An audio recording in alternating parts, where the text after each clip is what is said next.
Welcome back to the 2026 Triathlon Report. We're heading straight to Germany, where Challenge Roth proved once again why it's the heart of our sport. The podium was nothing short of legendary. Sam Laidlow took the top step, delivering a performance that was equal parts tactical genius and pure suffering. When he sat down with Bob Babbitt, the exhaustion was still visible, but so was the pride of conquering that course. Hand that it actually pans out. You and Jonas and Rico is okay, well, let's work together as much as we can, swim, get a gap on KB, and then keep that going, keep the pressure on. Coming in second, we have the Norwegian powerhouse Christian Blumenfelt. Watching his interview, it's clear that the intensity of the 2026 field is at an all-time high.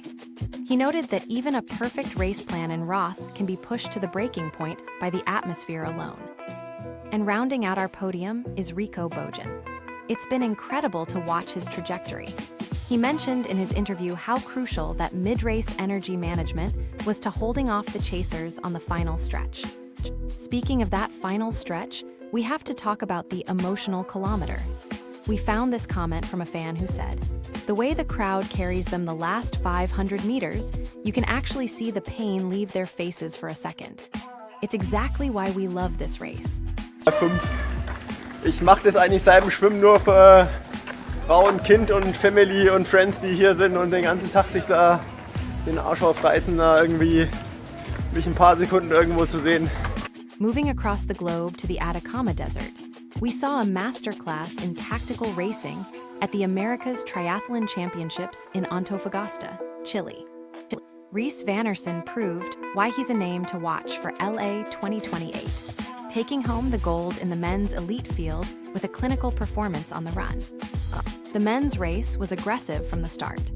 A 16-man lead pack formed on the bike, but Vannerson simply had the freshest legs, surging away to claim his first win of the 2026 season. And then there was Danielle Ori. Talk about grit. She came off a top 5 in Tissageveros last week and channeled that momentum into the biggest win of her career. At one point, Ori was facing a 2-minute deficit after the bike, but she stayed calm, executed her run strategy, and reeled in the leaders in a stunning comeback. It wasn't just the individuals. The U.S. also secured a hard-fought silver in the mixed relay, proving the depth of the squad currently training for the upcoming Olympic cycle. The atmosphere in Antofagasta was electric, with the desert heat creating a brutal challenge that forced every athlete to manage their energy reserves perfectly. I was checking the socials, and one fan noted, "Ori's run form in that final kilometer looked like she was sprinting a 5K, not finishing a championship triathlon. Seriously impressive." This result is huge for the Elevate 28 campaign. With no direct government funding, these performances are vital for keeping our athletes competitive on the world stage. Keep your eyes on Vannerson and Ori. We are witnessing the rise of the next generation of American Olympic hopefuls right before our eyes. Shifting gears to the long course circuit, it has been an absolutely massive weekend for middle distance racing across the globe. We're looking back at IRONMAN's 70.3 Hawaii. If you've ever raced in the islands, you know the heat and humidity aren't just conditions, they're active competitors. It was a display of scenic brutality.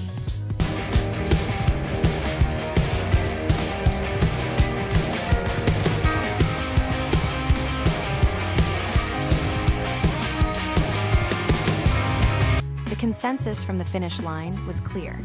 The climb on the bike leg this year was punishing, and those who paced their hydration early were the only ones who stood a chance on the run. Now, we pivot across the pond to Wales. The hype for IRONMAN 70.3 Swansea is reaching a fever pitch, with athletes arriving in record numbers to tackle one of the most technical courses on the calendar. The pre-race transition set up in Swansea is already looking like a masterclass in controlled chaos. It really puts our local club race transitions to shame, doesn't it? Our resident guru, Lake Viper. Gentlemen, race 10 of 17 is here. First, Kieran, electric start of the season so far. Thanks. If you are following the coverage, watch how the pros navigate that narrow harbor exit. It's going to be a bottleneck that determines the entire shape of the race.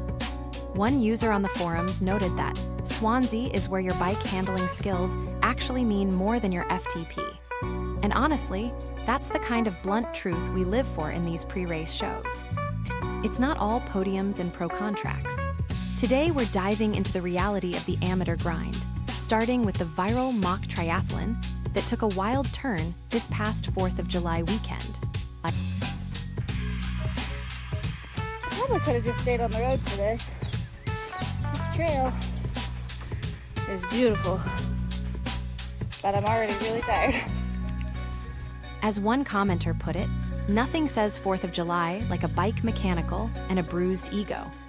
This is the perfect reminder that sometimes the best laid plans go sideways when you're winging it without a support crew. Now, if you thought a lakeside mishap was bad, let's talk about the Amalfi Jet's CEO who decided to cram an entire triathlon training block into just 8 days. Yes, you heard that right, 8 days. Where his trainer dies before I'm gonna be there in spirit. Yeah, that's not the same as actually being there. Are you so excited? I just feel like at this point, if I'm gonna compete in this triathlon, I should try to win, right? Watching a CEO attempt to shortcut endurance sports is the "don't try this at home" lesson we all needed. The comments were brutal, with one user noting, "My coach would have fired me for looking at the bike wrong, let alone training for 8 days." Whether it's bike mechanicals or poor planning, these vlogs highlight the beautiful, messy chaos of the amateur experience. It's a great reminder that the sport is as much about the process as it is about the finish line. Shifting gears to the amateur side of our sport, where sometimes the ambition far outweighs the preparation. We've seen some wild attempts lately, including a mock triathlon that went completely off the rails this 4th of July. Then there's the viral story of the Amalfi Jet's CEO, Colin, who decided to tackle his first triathlon with only 8 days of training. He literally went from 0 to race day without ever using clip-in pedals before. The fun thing about this is I got the cleat thing and I got these installed today. I've never actually ridden with them. So my first time riding with cleats is going to be in the triathlon. And if I'm able to... That clip perfectly captures the "don't try this at home" energy we see in the amateur ranks. It's hilarious, but it's also a reminder of the mechanical nightmares and physical walls that define the real amateur experience. The YouTube comments were as brutal as the race itself. One viewer, Lunch Money Investing, noted that finishing with that level of training is an accomplishment in itself, while another user, Debamartin 3509, kept it simple with, "Good luck, don't die, lol." It serves as a stark lesson. Whether you're a CEO or a weekend warrior, the transition area is not the place to learn how to fix a brake pad. Respect the distance, and maybe invest in more than 8 days of prep.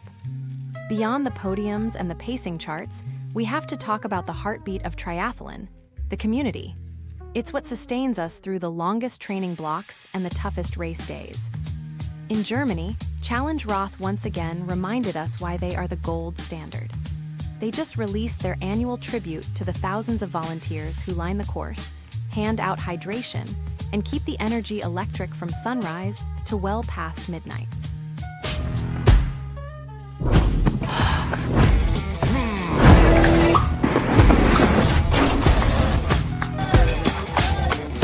It's a massive operation, and without that army of helpers, the Roth magic simply wouldn't exist.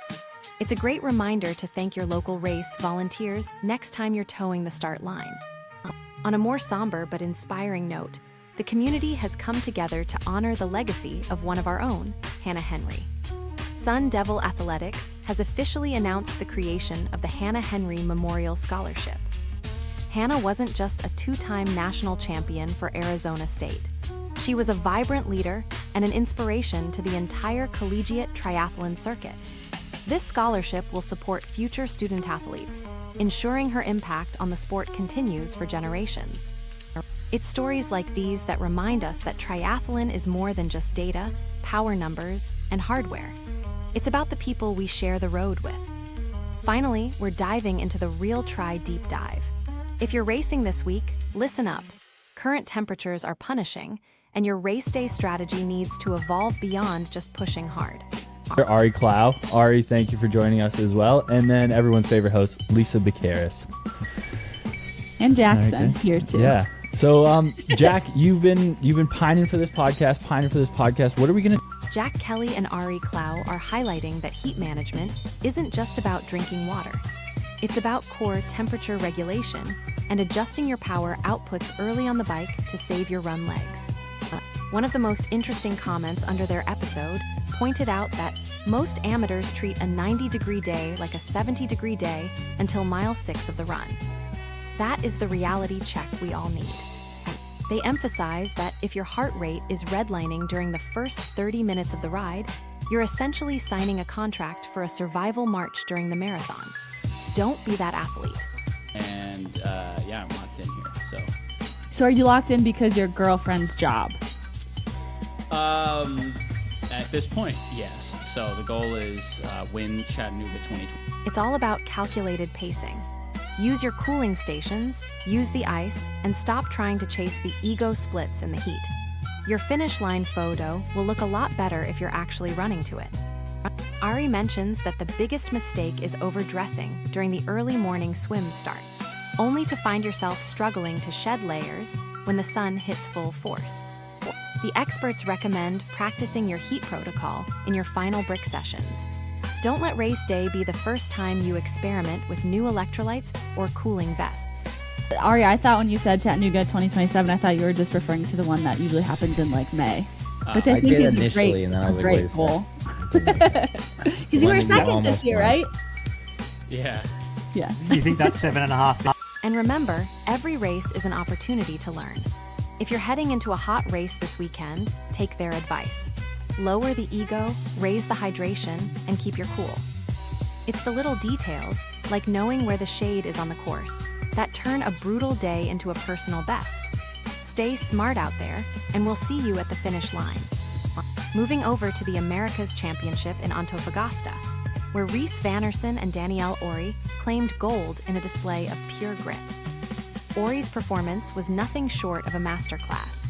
She was trailing by nearly 2 minutes off the bike, but her run pace was lethal, hunting down the leaders in the Atacama Desert heat.